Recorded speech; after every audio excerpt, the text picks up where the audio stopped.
Boa tarde a todos que estão aqui com a gente hoje, mais uma vez. O meu nome é Gustavo Villa, eu sou o gestor do portfólio de Cloud Computing da Embratel. Queria agradecer a presença de vocês. Alguns já estiveram aqui conosco em outras oportunidades, outros estão acompanhando pela primeira vez, mas o importante é que a gente reservou esse horário aqui para a gente falar um pouco sobre temas de tecnologia, falar um pouco sobre Cloud Computing. No último encontro que a gente teve aqui para falar sobre Cloud especificamente, a gente abordou o tema de FinOps e Cloud Optimization. Hoje a gente vai por um viés um pouquinho diferente, a gente vai falar sobre monitoramento de aplicações e observabilidade, né, o termo usado em português. É uma oportunidade interessante da gente tratar esse tema que tem vindo com mais força nos últimos tempos, desde que cloud se tornou, né, uma realidade no mercado. Não é mais uma tendência, e sim é o que as empresas de fato estão adotando. E junto com isso, essa questão de observability tem acompanhado junto. Então, obviamente, eu sempre trago aqui alguém para conversar, para bater um papo. A ideia não é vender produto, falar de como a Embratel faz as coisas, isso a gente trata no particular com cada um que tenha um interesse depois, mas a ideia é compartilhar um pouco de conhecimento mesmo e a gente discutir esse tema que é tão importante. Então, hoje, eu fiz a questão de convidar uma pessoa super especial, né, nessa linha, está liderando muito essa frente de observability dentro da Embratel, que é o Marco Cordeiro. Ele é Cloud Solution Architect dentro da empresa, ele tem feito muita interação junto com a AWS, que é uma das empresas parceiras nossas que tem ajudado nessa estruturação do que a gente leva para o mercado e de como a gente trata esse tema aqui dentro da empresa. A gente também aborda, obviamente, com os outros parceiros que a gente tem, Microsoft, Google, enfim, mas tem uma grande parceria super importante com a AWS. Então, queria agradecer, Cordeiro, sua presença hoje aqui com a gente. Eu sei que sua agenda é bastante concorrida, mas você conseguiu um tempinho para a gente conversar. Obrigado. Boa tarde a todos, Gustavo.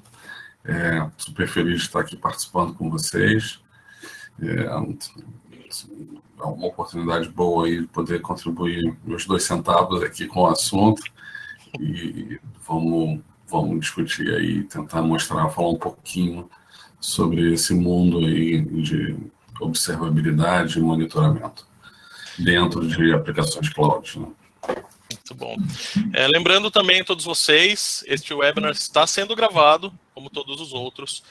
Depois que a gente encerra essa live aqui, vocês estão acompanhando isso em tempo real, a gente leva esse vídeo para o YouTube, para o nosso canal do YouTube. Então, depois dá um pulo no nosso canal dentro do YouTube, procura por Embratel, é super fácil de encontrar lá, se inscreve no canal, marca para receber notificação, porque sempre que a gente vai publicando o vídeo, vocês conseguem ser informados por ali, também, né, aproveitar esse conteúdo que a gente acaba trazendo, tá? E também, a gente, do lado direito da tela de vocês, tem um espaço onde vocês podem preencher com perguntas, tá? Então, conforme a gente vai conversando aqui, vocês já podem ir enviando as perguntas de vocês. Normalmente eu deixo um espaço no final da live para abordar essas perguntas. Hoje eu vou fazer diferente, né? Na última também fiz dessa maneira. Vocês mandem as perguntas, a gente vai utilizá-las depois, então aí a gente responde com mais calma, pode até abordar diretamente cada um de vocês que tem interesse, mas cada uma das perguntas que forem enviadas, a gente se compromete a responder na sequência, tá? Então vou usar esse tempo aqui mais para bater papo aqui com o Marco Cordeiro, a gente conseguir explorar mais o tema e depois a gente aborda vocês individualmente com as questões que vocês levantaram. Tudo bem? Então vamos começar, vamos lá. Cordeiro, queria primeiro a gente tratar o tema, tentando nivelar um pouco o conhecimento, né? E tratar um pouco sobre o que é a observabilidade, né? A gente fala de muitos termos novos aí, né? Neologismos no mercado, mas especialmente observability, que se trata muito. O que significa isso? Qual que é o contexto? Bom, o contexto, o termo observabilidade, na realidade, ele é originário da teoria de controle, que é um ramo da matemática aplicada, utilizada para identificar o comportamento de sistemas dinâmicos e tentar influenciar eles através de uma retroalimentação.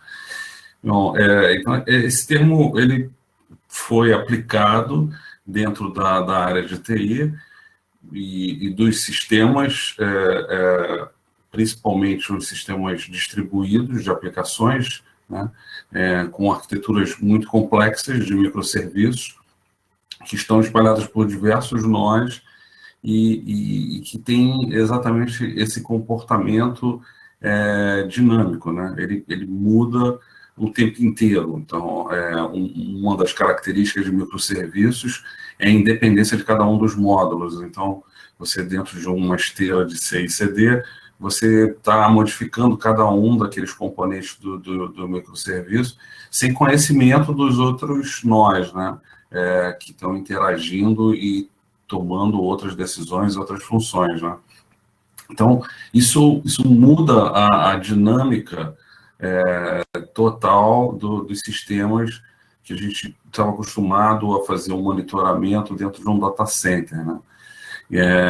Onde você estava fazendo esse monitoramento muito mais associado a dispositivos, né? E a ideia da observabilidade é você entender comportamentos, né? Entender esses comportamentos e poder tomar decisões com relação a esses comportamentos, né? Em machine learning você vai falar disso de inferências, né? Você vai fazer uma inferência em cima daquele estado, de como ele está se comportando, para tentar detectar uma anomalia de uma situação e o porquê dessa anomalia está ocorrendo, né?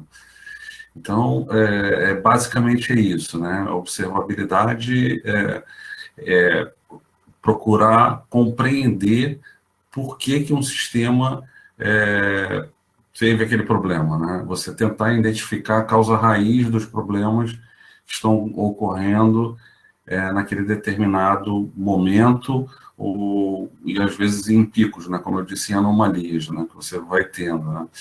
Então, existem várias perguntas que precisam ser respondidas quando você está tentando montar essa plataforma de observability, mas, então, quando existe um problema de gargalo numa aplicação que não está performando da forma que você esperaria que ela performasse, né? Então, o porquê que isso está ocorrendo, né? Quando isso daí está ocorrendo, né? Então, você identificar os comportamentos normais, ter um padrão de referência para poder tratar uma anomalia, né? Um comportamento anormal, né? Quando você faz uma requisição para uma aplicação e essa aplicação falha na requisição, por que isso ocorreu? Ou, se ela não falhou, demorou muito, por que ela está demorando, né? Como é que a gente consegue acompanhar um request para uma aplicação de nó em nó numa estrutura de microserviços rodando em Kubernetes e muitas vezes multi-cloud, com chamadas de API, né? Os sistemas são cada vez mais complexos, com vários componentes e com muitas integrações externas, né? Então, essa que veio a necessidade de uma plataforma de observabilidade, né? No sentido de você observar o comportamento de um sistema e não, do ponto de vista do monitoramento, você tinha uma visão mais simples, né? Você tinha como objetivo saber quando alguma coisa quebrou e por que quebrou só. Então, isso, inclusive, no livro de SRE do Google, eles falam isso, né? O que está quebrado e por quê? Ponto. São as duas perguntas que você tem que responder com monitoramento. Com observability, não. Você já tem que entender o sistema e tentar influenciar. E muitas vezes, hoje em dia, com a maturidade das plataformas de observability, você, inclusive, está procurando tomar já ações antes que esses problemas ocorram, né? Você tem aí um avanço em sistemas preditivos, né, com machine learning também, que também são originários dessas bases de dados que você vai construindo ao longo do tempo, né? Então, as soluções de observability têm muito a ver com isso, né? Com uma base de dados muito grande, que você vai fazer uma ingestão, vai deixar num formato no qual você possa pesquisar aquilo ali, e em cima desses logs todos que você está armazenando numa plataforma de gestão e de indexação, você constrói métricas que já eram uma base do monitoramento, você ter essas métricas lá, né? Voltando às duas perguntas de monitoramento, né? O que quebrou e por quê, né? Você precisava dos logs e das métricas para fazer isso, ajustados. Quando a gente entra em observability, você precisa de um outro pilar, que é o pilar dos traces. O que são os traces? Os traces são as chamadas de aplicação, cada request que você faz por uma aplicação, você tem que acompanhar o trajeto desse request, e, novamente, a gente tem que imaginar que isso é um sistema distribuído em containers, em máquinas EC2, em bancos de dados. Então, esse request que bateu num servidor web lá de aplicação de entrada, e ele vai entrar numa fila, vai para um servidor de tratamento ali de aplicação, depois a aplicação vai fazer um request para o banco de dados, o banco de dados vai fazer uma query interna, vai retornar, e aí quais são os tempos todos, né, dessa chamada, desse processo que você tem, e isso já entra a parte de observability, né? Então, você tem esse tripé, né, de logs, métricas e traces para formar uma plataforma de observability e uma construção em cima desses dados todos que você tem. E eu estou errado de entender, Cordeiro, que no momento anterior, né, quando a gente tinha, como você colocou bem, essa questão de monitoramento de infraestrutura, de aplicação, a gente estava olhando aquele endpoint específico, aquele ponto para ver se ele está tendo falha ou não. Tem também, além da ferramenta em si, como ela se comporta, mas também o mindset de o que acompanhar e como acompanhar, é isso? Então, quer dizer, eu deixo de olhar o ponto onde está acontecendo a falha e passo a olhar o fluxo da informação, o fluxo de como as coisas devem acontecer. Estou entendendo corretamente? Sim, é nesse caminho. Na realidade, a gente estava com monitoramento no qual a gente estava focado em dispositivos, né? O que quebrou e por que quebrou, né? Então, parou a máquina, gera um alerta, e a máquina parou, sai todo mundo correndo, troca a fonte da máquina, né? Era bom nesse tempo, né? Mas e sobe e pronto, volta ao serviço. Mas agora a grande preocupação são com os dados, né? Então, o foco são os dados, né? Então, são os traces, né? São os requests que você está fazendo e como esses dados estão circulando, né? Então, por onde eles estão indo, aonde a gente está tendo gargalo, né? Aonde a gente está performando corretamente, né? Então, o que a gente faz diferente agora e nessas plataformas, e a ideia de SREs, enfim, né, do Site Reliability Engineer, no sentido de você ter pessoas focadas em analisar esses dados, analisar esses resultados de um sistema dinâmico, como você está mudando, e ajustar os teus resultados de forma que eles sejam os mais claros possíveis para você tomar uma decisão muito rápida quando ocorre um problema, ou quando começa a ocorrer um problema, né? Então, de novo, se a gente consegue identificar que uma aplicação ela começa a se comportar mal, por exemplo, numa chamada banco de dados, porque está havendo muitas requisições no banco de dados, e você consegue conversar com o time de banco de dados e de repente, escalar esse banco para que ele fique num estado para atender aquele aumento de demanda que está ocorrendo naquele intervalo de tempo, e depois voltar ao normal, né, você nem tem o evento de parada, né? Então, aquele disparar, então, isso é um ganho absurdo, né? Em resiliência da aplicação, né? em confiabilidade para os clientes que estão acessando aquela aplicação, né? Em dinheiro, né, no final, né? Porque a gente está falando em sistemas que param e que acarretam prejuízos enormes, né? Muitas vezes, né? Então, a ideia da plataforma de observability é tentar tornar esse trabalho que, de certa forma, de monitoramento era muito passivo, né? Num trabalho mais ativo e proativo, né? Exatamente nesse sentido, né? Mas, para isso, você exige um trabalho árduo ali no entendimento dos dados que estão sendo tratados e como eles devem ser amostrados, né? E como eles devem ser alertados também. Então, por exemplo, quando a gente estava falando desse mesmo exemplo da aplicação, né? Como é que eu posso dizer que o banco de dados está performando mal? Eu tenho que ter alguma referência anterior do que é a normalidade para entender qual é a normalidade naquele pequeno intervalo de tempo, né? Então, obviamente, existem vários códigos de machine learning, né,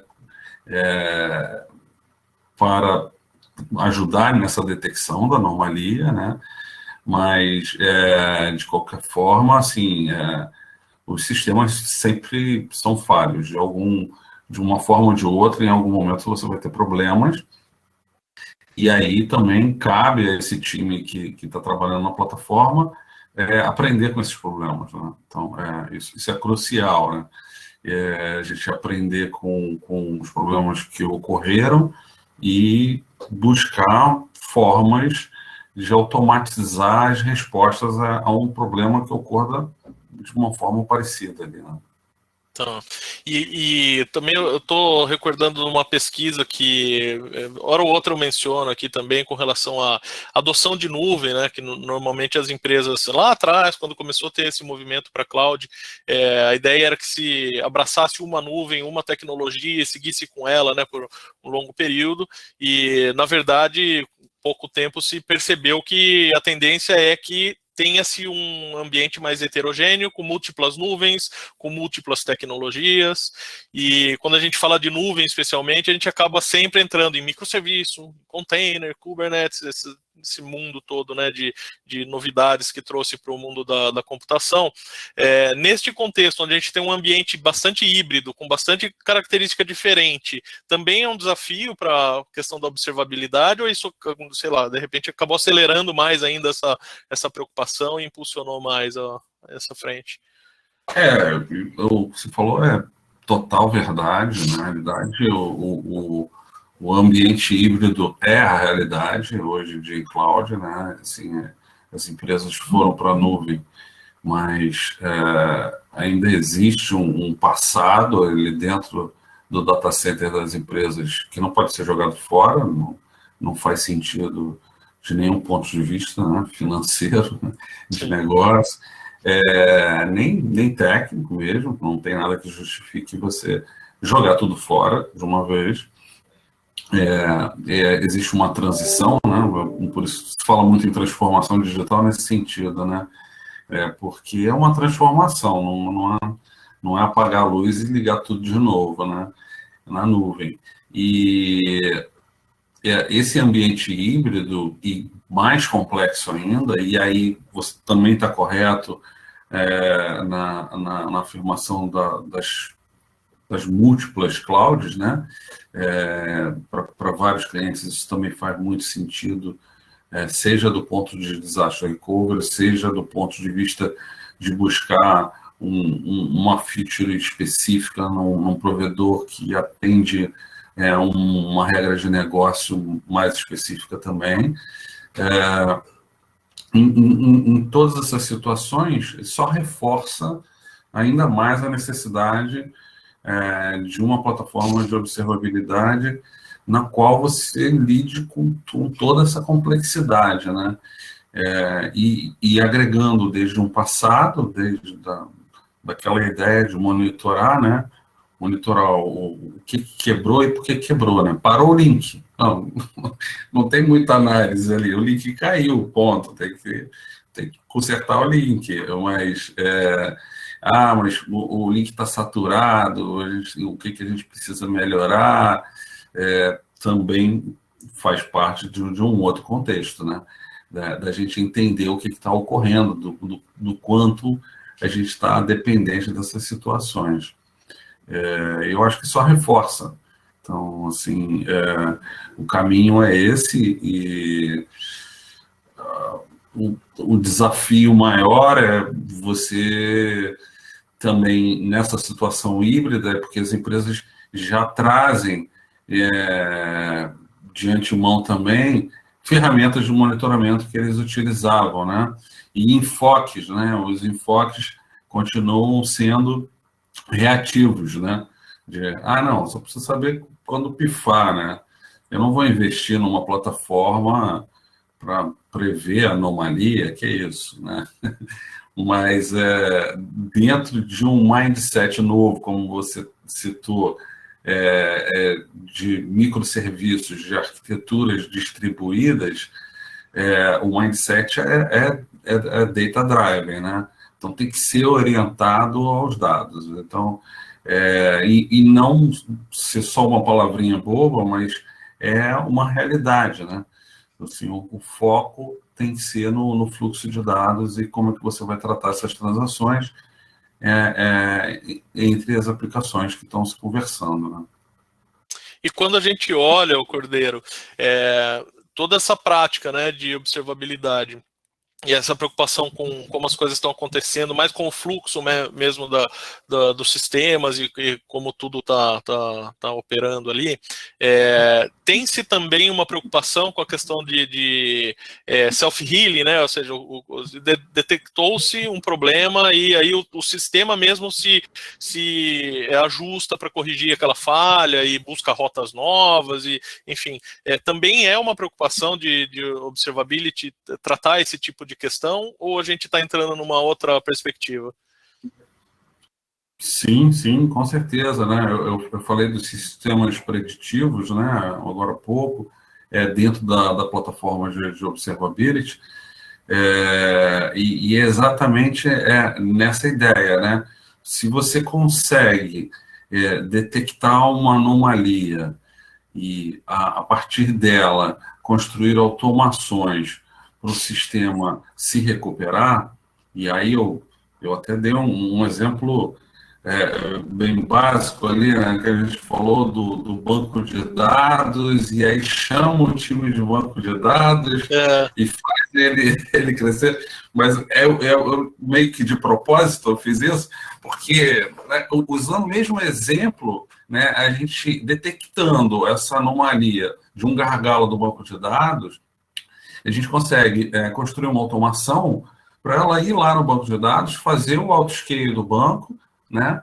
E quando o gargalo, aí você atende o conjunto de requisições, você volta para uma situação normal, a mesma automação vai lá e volta o banco para um estado menor, né? Com isso, você faz o self-healing, você ganha de novo, né, fôlego, escalabilidade para um aumento de demanda que é real, necessário para o teu negócio naquele momento, né? E do ponto de vista lá de recursos financeiros, que são sempre importantes, você tratou isso anteriormente, você também diminui os custos de manter essa infraestrutura na nuvem de forma dinâmica, né? Então, mais uma vez, a gente consegue unir as melhores coisas de todos os lados aí, né? Da plataforma de observabilidade, de custos, de escalabilidade e de resiliência dos sistemas. Quando a gente fala de self-healing, a gente pode caminhar, é lógico, né? Quanto mais a gente avança na tecnologia, mais próximo do software a gente acaba ficando, e pode gerar uma sensação de que, e aí é realmente uma dúvida minha, que a observabilidade pode eliminar a necessidade de teste, porque se ele tem essa preocupação com self-healing e consegue contornar problemas que eventualmente aconteçam, então eu consigo parte dos testes ali eliminar e tratar tudo só com essa modalidade de abordagem, ou não? São mundos completamente distintos e continua com a necessidade dos testes como já estávamos habituados. Não digo que sejam mundos distintos, não, mas com certeza não tira a necessidade de teste, pelo contrário. Dentro de um pipeline de CD, né, uma esteira de deployment, né, contínuo, é fundamental, né, no momento do desenvolvimento do software ali, do código novo que está sendo alocado, você ter um time, uma esteira de testes rigorosa, né?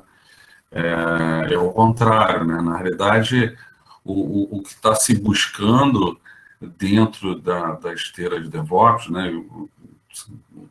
A ideia de DevOps mais simples que a gente possa imaginar possível é fazer deployments rápidos e seguros de aplicações confiáveis, né?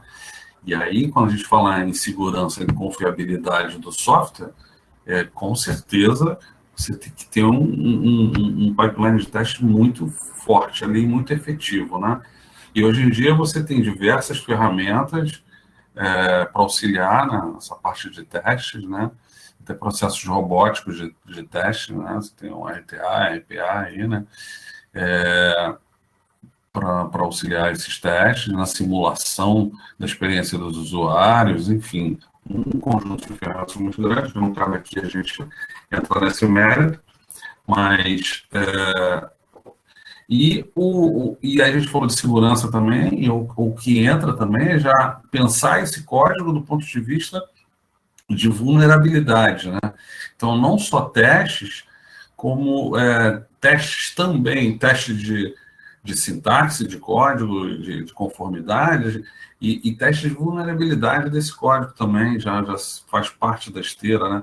Então, a observabilidade, ela entra dentro dessa esteira de um ponto de vista de dar mais visibilidade ainda para o desenvolvedor, né? Então, ele é mais uma ferramenta para o desenvolvedor entender como o sistema que ele desenvolveu está funcionando em produção. Então, ele é um irmão ali na jornada e não substitui nada o time de teste, não, é o contrário. Eu acho que ele agrega muito valor, né? E, na realidade, esse é um dos lados também que cria uma interação muito grande, né? Também esse é um ponto legal, acho que você levantou, é que, por exemplo, o monitoramento tinha a ver com os silos que a gente tinha dentro de TI, né? De equipe de infra não fala com dev, e monitoramento para lá, segurança em outro lugar, networking é outro, e a cloud acabou com isso, né? Assim, é uma bazuca, não que você não tenha pessoas com um skill mais forte em cada uma das áreas, isso obviamente continua existindo e é necessário, mas todas elas interagem o tempo inteiro, né? E é tudo software, né? Então é software define por natureza, eu acho que é o negócio. Então, dentro desse aspecto, na realidade é o contrário, né? A gente precisa do pessoal de teste fazendo uma interlocução com o time de SRE lá que está construindo a plataforma de observabilidade, até para dizer assim, quais são os parâmetros importantes daquele desenvolvedor enxergar no dashboard, né? Então, assim, se você monta um dashboard com uma série de índices muito legais que você acha, e aí chega o desenvolvedor, cara, mas isso aqui não me ajuda a debugar nada, assim, o meu software deu erro, ficou lento, mas eu não identifiquei nada. Na realidade, o que eu preciso que você faça é que me mostre por que essa chamada aqui no banco, o para fila SQS deu um pulo aqui, atrasou, chegou errado, deu um erro, por que que isso está acontecendo? Né? E aí o time de observability, o SRE, que seja, vai ter que investigar de que forma apresentar, por isso que eu falei dos dados, né? De que forma apresentar aqueles dados num dashboard, talvez que seja customizado para o time de dev poder investigar esses problemas que estão ocorrendo com a aplicação. E aí retroalimenta de novo essa história. Né? Isso que é legal, volta lá atrás, né? A observabilidade tem a ver com teoria de controle da matemática aplicada, que usa exatamente a retroalimentação, ou seja, a partir dos resultados de saída, você joga de novo no sistema para poder influenciar o comportamento daquele sistema dinâmico. Básica de matemática. A matemática ali dentro super complexa, né? Mas, enfim, e aí tem a ver, e aí a gente também está falando de pessoas, né? E é legal, me interrompem, Gustavo. Não, vai lá, tá ótimo.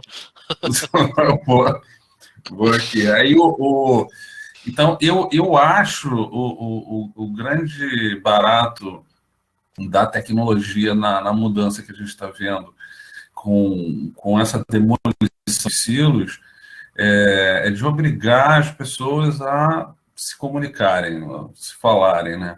Então, assim, a gente precisa de comunicação, a gente precisa de interação, a gente precisa que as pessoas se sintam parte de um todo e não que elas são aquele cara, sabe, um super hacker que fica num quartinho fechado com um monte de pizza e fazendo tudo sozinho, né? E tudo acontece ali, o cara faz os códigos, é mais de filme isso para mim, entendeu? E também, assim, me passa muito a sensação que é recorrente, né? Quanto mais a gente trata esses temas de tecnologia, mais evidente fica. Não adianta achar que você vai lá e vai contratar uma ferramenta de observability, né? Nunca é só a ferramenta é o meio, né? Você tem que ter sempre aquele tripé, né? A ferramenta, processo e pessoa, porque senão a conta não fecha. Você larga a ferramenta lá, ela vai operar sozinha, vai decidir sozinha? Não vai, alguém precisa estar por trás. Tomando decisão, interpretando, né?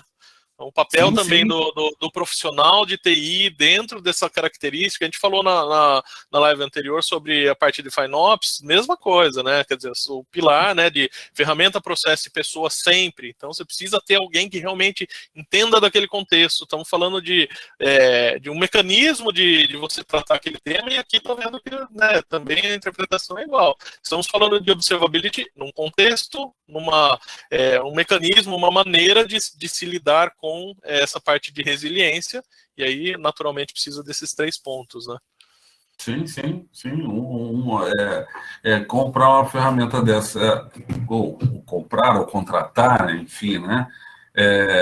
Ou montar a sua própria e deixar ela lá rodando, em um mês ela morreu de inanição, entendeu? Ela precisa ser retroalimentada, ela precisa de novidades, né? O que eu faço agora? O que eu te mostro aqui? Senão não te mostra nada, né? Agora, sim, sim, quando a gente fala da parte de ferramenta especificamente, né, para apoiar nisso, a gente continua podendo ter um mindset mais tradicional, de pensar num APM, numa ferramenta de monitoramento e usá-las para gerar esses dados, ou não? São, inclusive, ferramentas diferentes que são utilizadas? Não, sim. Existe um movimento muito forte no mercado, inclusive. Você tem, obviamente, vários players aí no mercado que, basicamente, se não todos, a grande maioria migrou para uma oferta de software como serviço, né? SaaS. Então, assim, pelo menos os grandes players que eu conheço, que me vem à cabeça, todos eles estão com soluções de SaaS, porque faz sentido em termos de escalabilidade, né? No entanto, existe também uma agenda muito forte na comunidade por soluções open source, né? Então, você tem soluções open source no mercado que possibilitam você construir toda uma infraestrutura de observabilidade, né? Dá trabalho, dá, mas eu acredito assim que o trabalho maior é esse que a gente falou aqui agora, não é nem a construção. Beleza, você vai, inclusive tem algumas já bem, vamos dizer, quase todos os componentes ali embutidos, você pode subir, inclusive em containers, já coisas prontas. Mas aí vem a grande pergunta, né? O que eu faço com isso agora? Sim. Então, e aí a gente volta para o início da nossa conversa, né?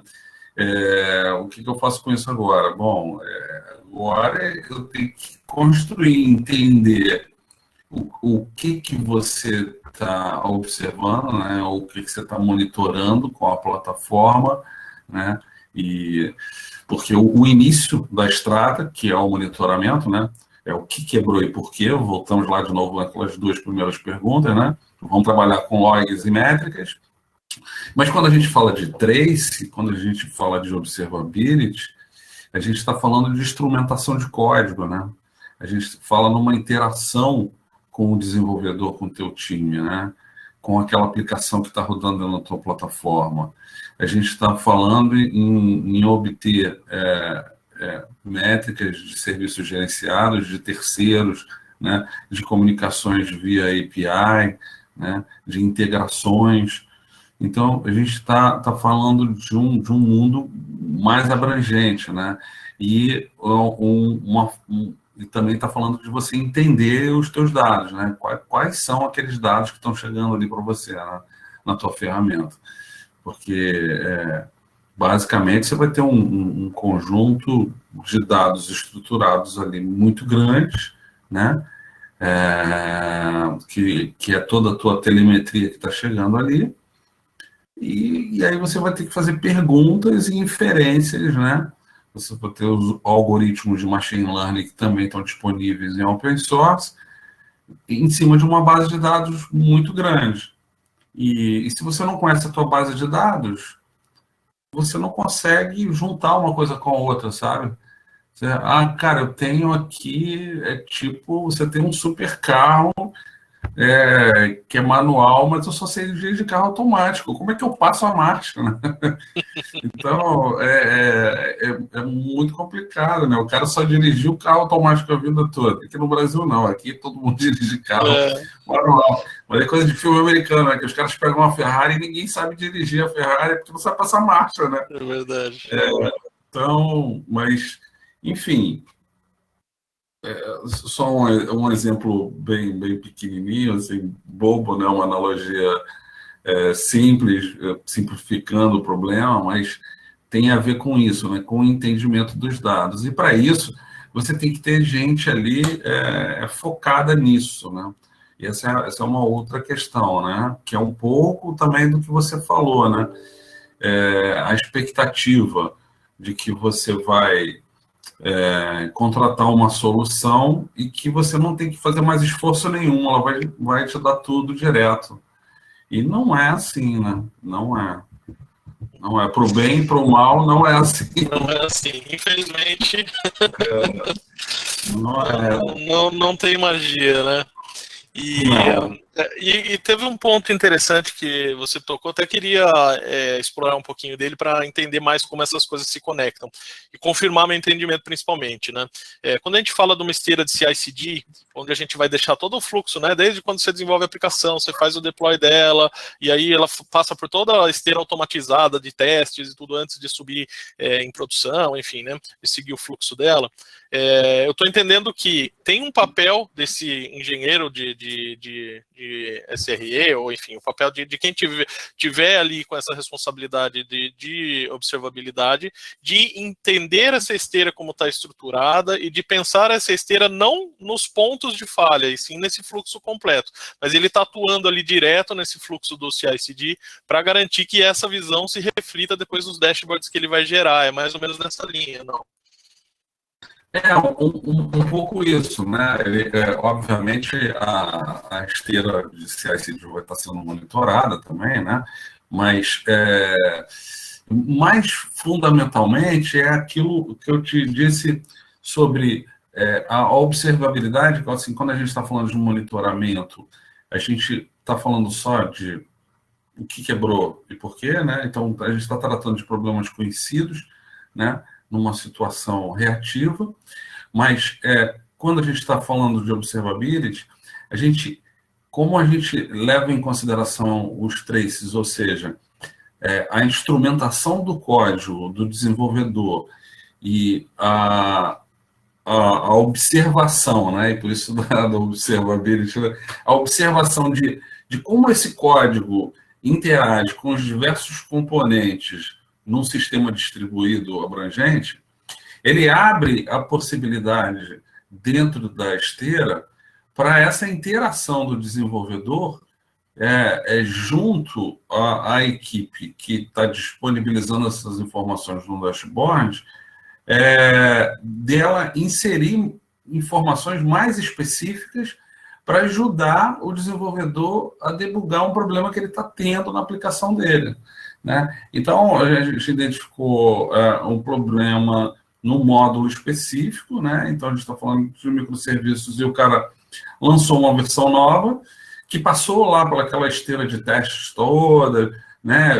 De vulnerabilidade, cheque de vulnerabilidade, cheque de sintaxe de código, cheque de o X do usuário, se tem, né? Vamos dizer. E, bom, enfim, ele passou por todos os testes. Foi aprovado, foi feito o deploy. E dali um tempo, e não imediatamente, dali um tempo, então, vamos dizer, esse código é funcional, é legal, mas dali um tempo ele começa a performar mal. E quando a gente diz que está performando mal, está performando pior do que o anterior, né? No entanto, ele agrega funcionalidades que são importantes. E uma decisão que você poderia tomar é voltar ao código anterior. Mas já passou um tempo. E aquelas informações que ele está coletando nesse módulo novo são importantes. E aí tem que tomar a decisão de descartar ou manter uma performance ruim e tentar consertar esse código em tempo de produção, né? Com o avião voando. Sim. E aí abre a possibilidade dos times interagirem, aí por isso que eu falei o quão importante é esse diálogo, né? E essa possibilidade de juntar os times para o desenvolvedor poder propor alguma métrica ou algum tipo de informação extra do sistema que eventualmente não esteja sendo monitorado e que a gente possa inserir dentro da nossa esteira de monitoramento, mostrar isso ao desenvolvedor e ele resolver o problema dele, que é um problema do negócio, porque o problema não é dele, o problema é nosso, é de todos, né? De novo, aquela questão, né? Então, o problema é do negócio, é de todo mundo. Então, se todo mundo está interagindo no intuito de oferecer ali o melhor código possível, a melhor aplicação possível para o cliente final, está agregando valor para o negócio, né? Então, isso é bem legal. Então, ele se insere dessa forma, na minha visão, né? Ele se insere de uma forma bastante positiva nesse processo todo de deployment de novos códigos e de criação e de debug.